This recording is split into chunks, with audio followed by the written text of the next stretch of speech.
this lead, they're electing to throw the football. Swings, slants, quick outs, things that they consider safe. On second down, it's Jones. And they will only muster a yard here to the 38. Brandon, we talk all the time about those hybrid players, guys who can do more than one thing. And I think if you're playing strong safety in the NFL today, you are a true hybrid. Part linebacker, part cover guy. And coming up, sticking his nose in the mess there and making a nice play defensively. Again, it's Jones. Boy, no chance as he was met and dropped behind the line there. Not at all what they envisioned on third down, 3 yards in the wrong direction. So on fourth down, out trots the kicker in a big spot here. This to perhaps salt this one away.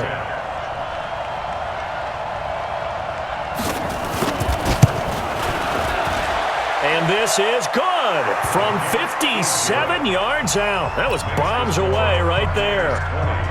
So his second field goal of the game, and that could turn out to be the big one. Yeah, you have to make them score twice to beat you, and that's not impossible. But here in the fourth quarter, puts their backs clearly against the wall. This will be fielded on the back line of the end zone.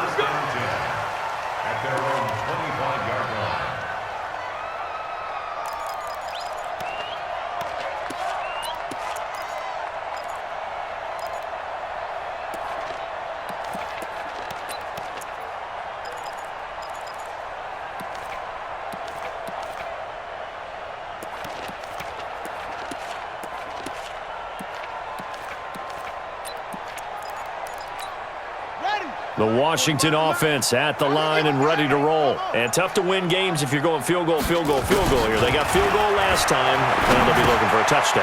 We're looking for the big chunk now because, as you noted, the field goal way of doing it makes it that much harder and puts more pressure on every possession for you now. Go ahead and get 6 and feel a lot more comfortable about the position they're in. Bigger chunks. We'll see if they can get the score. Trying to lay one up deep, and that will be incomplete. Tried to dial up the long one way out there, but it'll be third down. One of the toughest things about playing defensive back is pattern reading, trying to figure out what they're doing. And on that one, they had the fly, just sending a guy downfield with the in route accompanying it, what people call a dagger route, trying to hit the guy underneath after the clear out. In this case, though, they're not able to get it done. Yeah, they said forget the underneath route. They went for the guy on the fly, but as you said, incomplete. Tight dog. On third down, Haskins. He's going to loft one deep left side here. And that's caught inside the 30. And he is into the end zone for a Washington touchdown. Steven Sims Jr., 2 catches, 2 touchdowns here so far, as they are now just an extra point away from making this a 3-point game.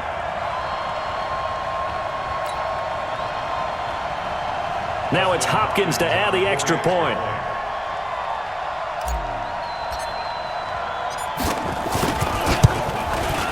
It's up and good, and the lead's now down to 3 at 20-17.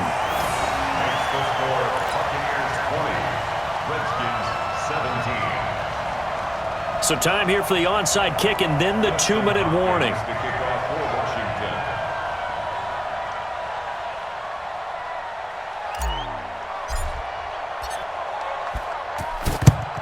And the Buccaneers able to recover. Their hands team does its job. Well, fourth quarter, they felt like they needed the football back. Unfortunately, they couldn't get it. And I know we brought analytics into the game, and someone has said here that the data says that when a team's expecting an onside kick, 80% of the time, the team expecting it, they do actually recover the ball, which is what we saw here. I just wonder if that number is much more of a anecdotal type of a number. Kind of like when the coaches tell us, well, when you score on special teams, 93% of the time you win the game. I'm still waiting to see that number is empirical. He's going to take a shot right away for the end zone. And that'll wind up incomplete. Try to give his man room to run under it, but it's second down.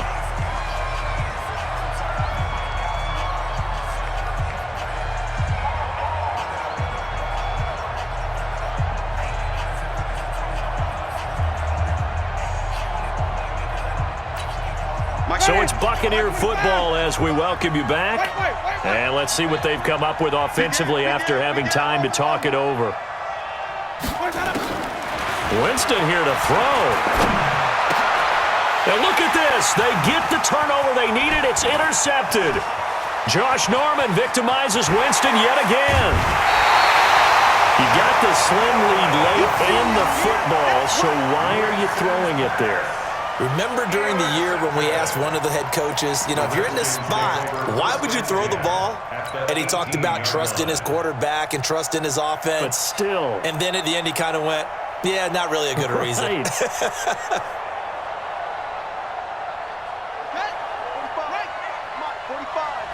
Let's make these babies cry all the way back home, yo. Check 52. Good.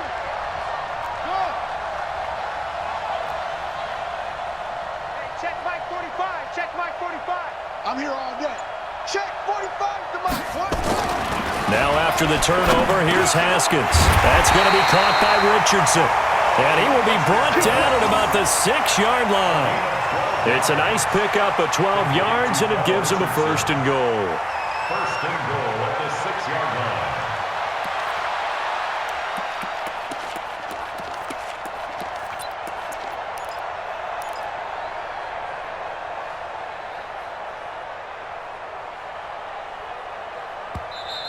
Now the Bucs going to use the first of their timeouts, and they'll be disappointed to have to burn one there after giving up the 1st down.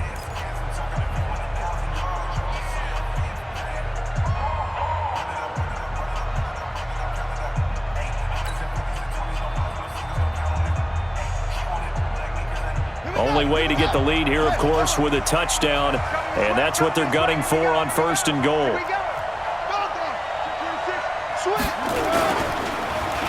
Oh, how about this on 1st and goal? And he'll get this one back to the 5-yard line, but no further than that. They'll say no gain on the play, and it'll be 2nd and goal. No gain on the play. Leads to 2nd and goal at the 5-yard line.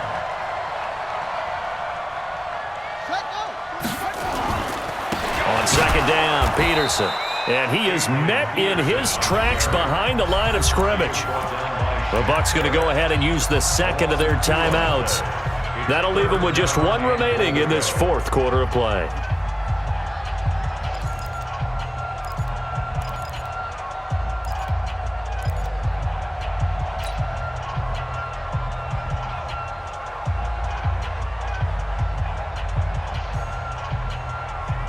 They've been so good on 3rd down all day long. Can they convert another here on 3rd and goal?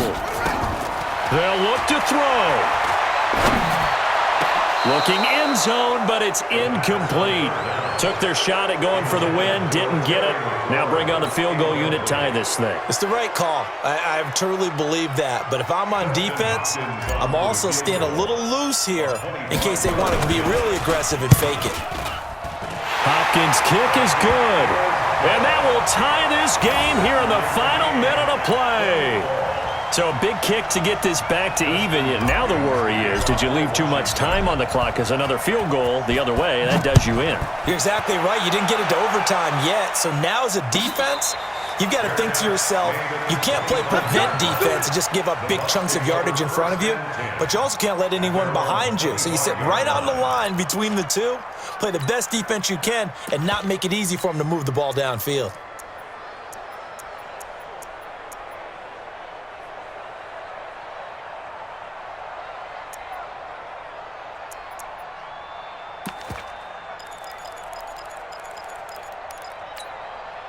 The Bucs offense set to begin their next possession. They'd like to avoid overtime here, so maybe they can work the sidelines, but then defensively, how do they adjust to that if they do work the sideline? It's the old leverage game, and we usually talk about leverage at the line of scrimmage, right? Who's going to win with the low blocking. And this is going to be intercepted. Picked off at the 45. And he'll get this back to the 32-yard line. So how about that for a momentum switch? We're in the 4th quarter, and it's a tie game. You've got to take care of the football here. Now their opportunity to take the lead right out the window, and everything is flipped in the other direction. From the 32 now, here's 1st and 10. Mike 54. What's the run? They're running. 64. Wait. Rush in. Rush in. Rush in. Watch the edge. Check, check, check. Hang on. Check. On the ground, it's Geis. And he went nowhere. Well, he went backwards, back to the 33. The Redskins now going to use the first of their 3 timeouts as they'll stop the clock with 24 seconds to go in the game.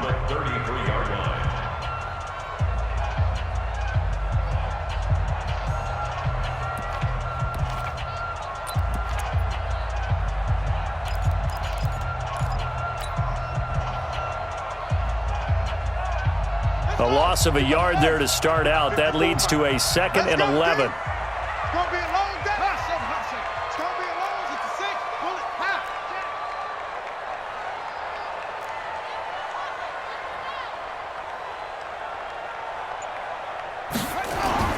Here we go with Haskins. And it's knocked away and incomplete. He was looking for Paul Richardson there, and it's 3rd down. I remember a coach telling me a long time ago the difference between playing corner and safety in the NFL. Corner is like the Autobahn. Everybody just flying by, and these corners have been really busy in this game, although they got it done on the last play. On the last play, yes, but there have been some good numbers put up against them offensively.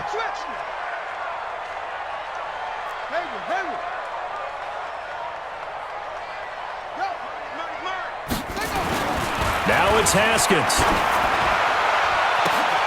And that is incomplete. Down to 15 seconds now. So the field goal unit is on the field as this is a big spot right here.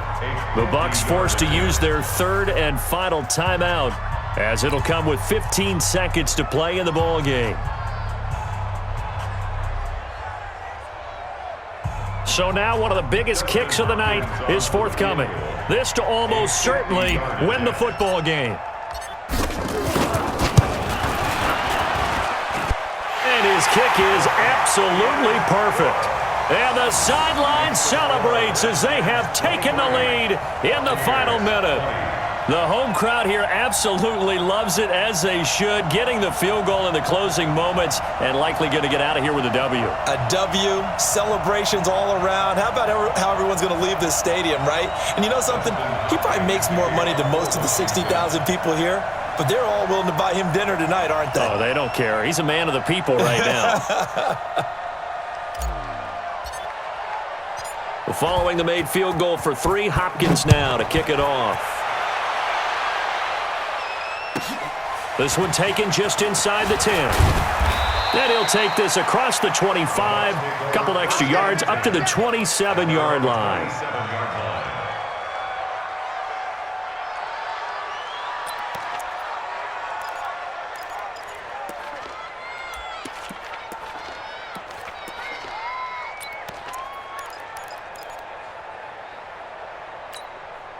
The Bucs offense set to begin their next possession. So you're right there, but obviously the clock is not your friend. How do you handle this situation? You're thinking 2 plays.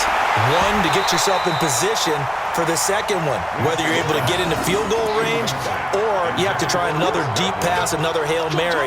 But you're trying to get the first one to a receiver, get out of bounds, and give yourself a chance to set things up for an easier shot at it. We'll see if they can do it. Might be easier said than done. 2nd and 10 now from the 27. I got you. One last shot now for Winston. Looking for Perriman there. He's got him. And he takes us beyond the 35 before going out of bounds. Well, going into the final play of this game, they knew that they needed some type of a miracle there at the very end, but they couldn't get it done. However, we were treated to really a spectacular affair. Even though they didn't finish it off, you're exactly right. They took us down to the last play. You were wondering, could it happen? Possibly, even though we both knew it was a long shot.